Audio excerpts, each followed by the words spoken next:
Hi guys, I am Farhat Nadir Rizvi. I am here to teach you how to read, write and speak Urdu language.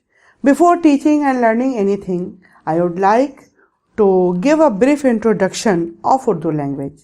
As Urdu language developed among cantonments, it is a compound language which has words of different languages such as Arabic, Persian, Turkey and the local languages of those days of India which are called Prakrit.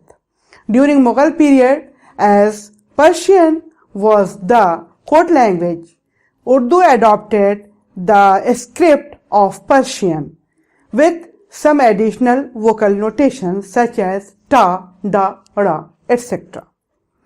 In Urdu, letters are called huruf and alphabet is called huruf-e-tahajji.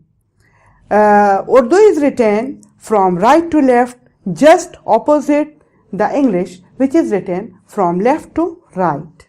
In Urdu language, the letters are in 10 different groups. So, if you learn to write one letter of each group, you can write the other letters very easily.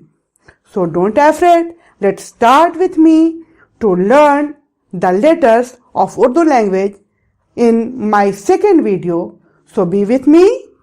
A lot of thanks of watching this video. Please like, share and subscribe me. Thank you.